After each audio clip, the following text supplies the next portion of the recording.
Alright, y'all. It's 5 lug swap time. I can get this shit out of the house. My wife's gonna kill me. So, I am over the top. I can't half-ass anything. I don't know how. I have to do everything new. Shit drives me crazy. So, I'm gonna do a quick once-over on what I've got. I think all I'm missing are tires at this point. 245, 45, 17 on my 84 4i. T-top car. Low mileage car. 70,000. Original miles. I'm trying to keep it as stock as possible. Sticking with the 7.5. It's only gonna, the motor's coming out. It's getting paint.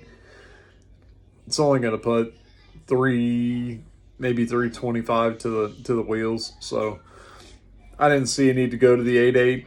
7.5 will be fine. It'll handle it fine. Probably do a 355 gear, kind of that in between, so I can cruise. And I've done a lot of research, and I'm OCD, and y'all are about to see. I'm gonna flip this around. I'm gonna start with the spindles. I'm gonna start with spindles. I'm going to start with hubs. I'm going to start with all that shit. And y'all see. Like I said, I'm OCD. All right, so I elected to go to new A-arms. Why? Easier, right?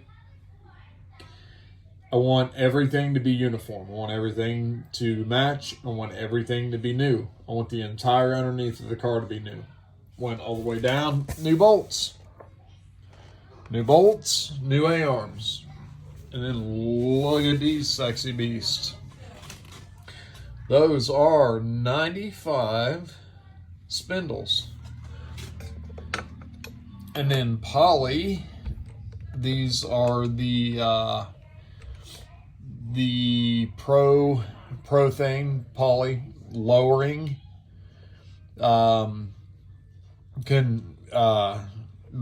Lowering, but these are for the lowering. These are the sway bar links for cars lowered than 1.5 inches because we are lowering it. So there you go, Matt. Yeah, bang the hell out of it. So I redid my spindles, sandblasted them, Cerakoted them, of course, because that's what I do. Got the original Ford dust covers, also Cerakoted.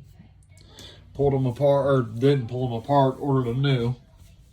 Onto the hubs. Brand new Moog hubs. I know guys go back and forth. Moog's terrible, Moog's this, Moog's that.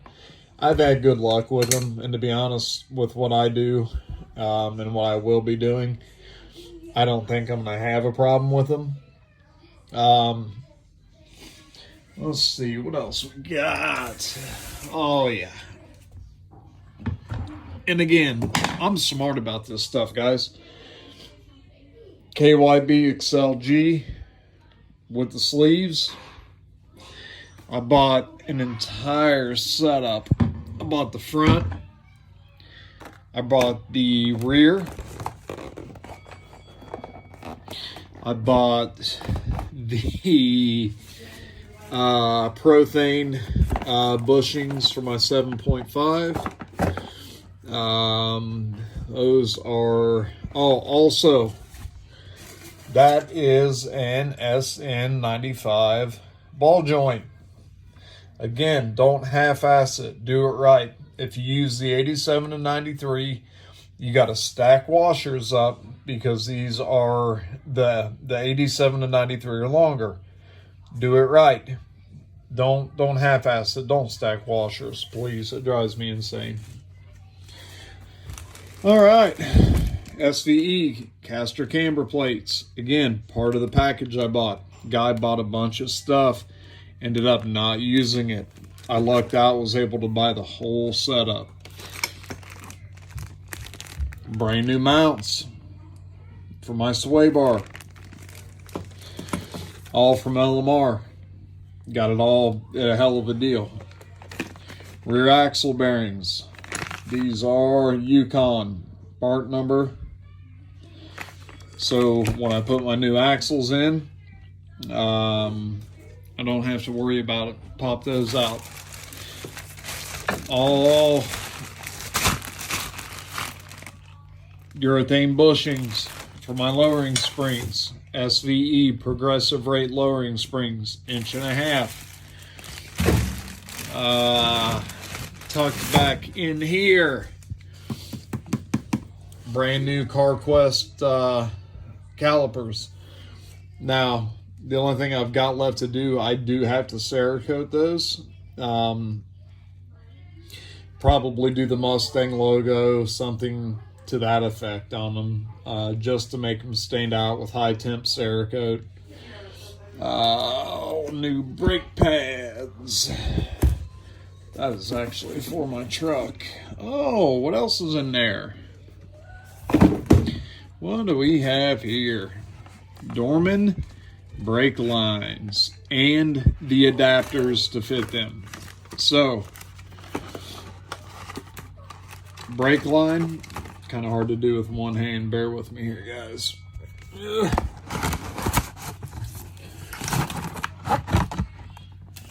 Dorman brake line. So, brand new brake line. And then the adapter, I believe, is actually on the other one, because the other one is the passenger side. I'm getting a little crazy with the camera here. The other one is the passenger side. I'm trying to put this back in the box. Part number 4. I'm a terrible cameraman. Try to cut most of this shit out before I upload it. Right here, you will need these. That is your adapter. That is going to go on the passenger side, because the line for the passenger side does not meet up. I bought 2 of them. I don't think I need to, but in order to... Why the hell did that focus? But what is going on? In order for the brake line to properly work, you've got to have that little bitty adapter right there. That goes from the, that'll go from the body, the hard line on the body, and then connect into the new brake line. So I don't know why the hell my camera keeps doing that. Again, I want everything underneath to look as OEM as possible. I didn't go too crazy, and to be honest with you guys, all in all, I haven't showed you the final yet, but fluid pump, gotta have it, gotta refill the rear end. Fel Pro, whatever you guys like to call them.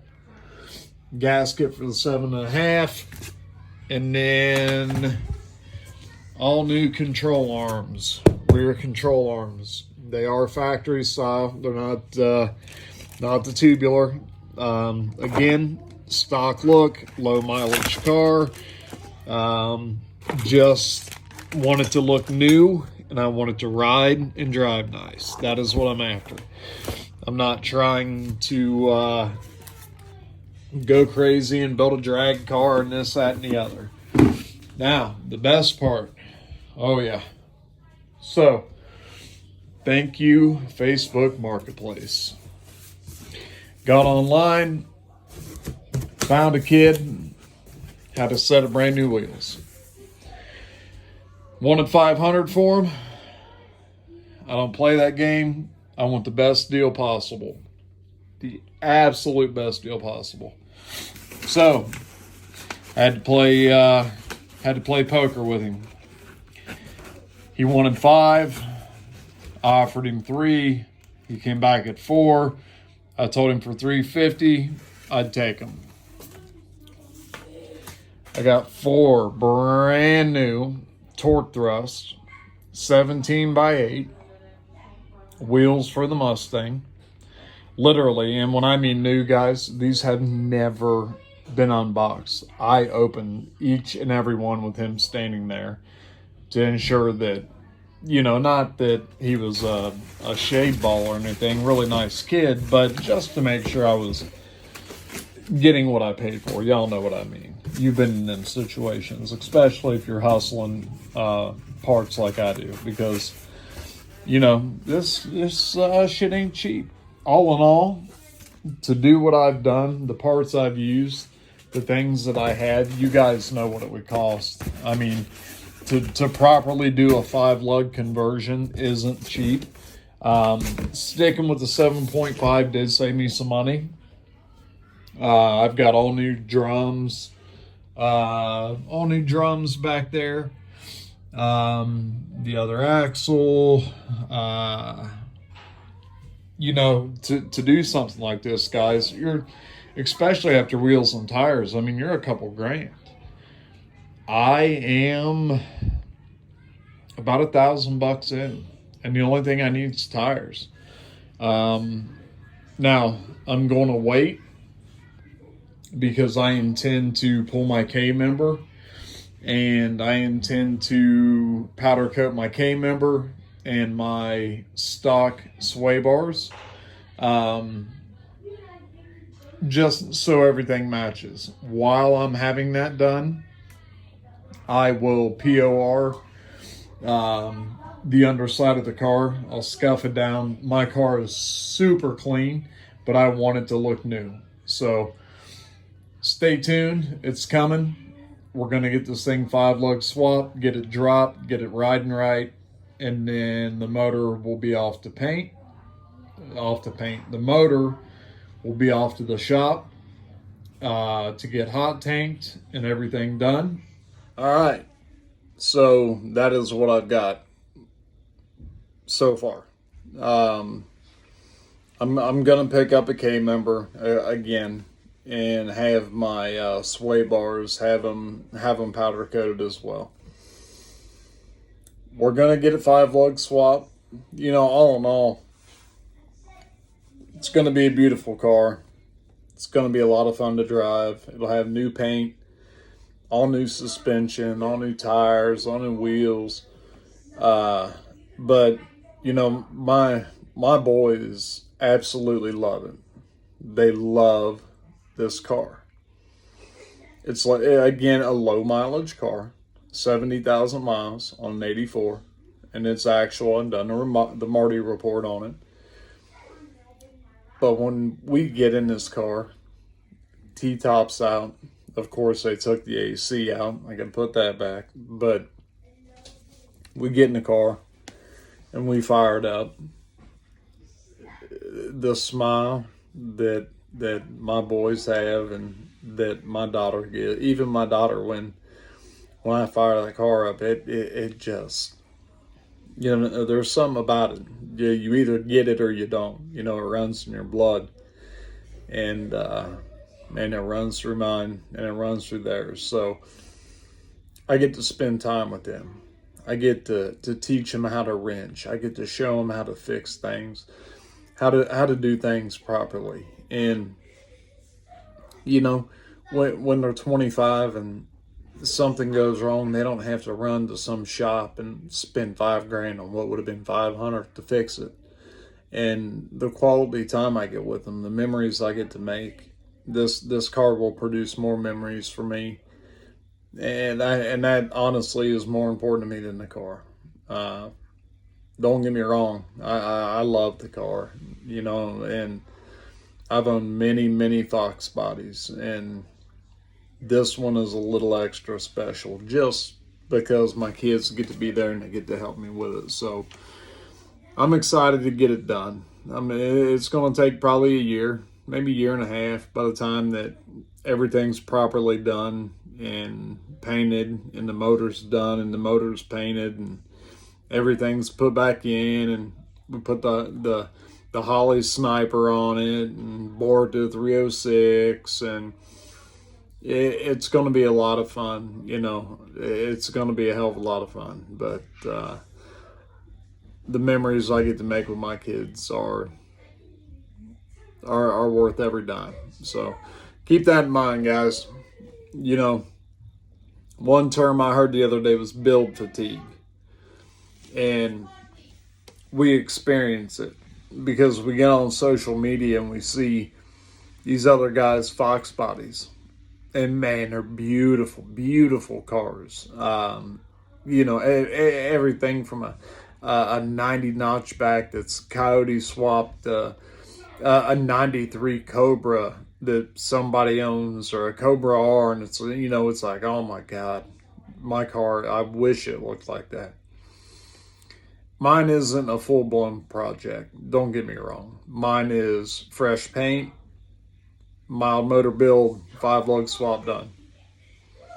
But you get to a point that's like, oh my God, is this ever going to be done? It will. Just stick with it and look at the long, you know, the end picture, the long game. It's not as much about the car for me as it is making memories. You know, I don't know about y'all, but my kids are the reason I do everything. So the car is for me. Make no mistake, I love the car, but it's a lot of fun. So y'all stay tuned. We'll see you soon. We're going to get this thing 5-lug swap, get it dropped, get it to the body shop, and then we're going to get on with it.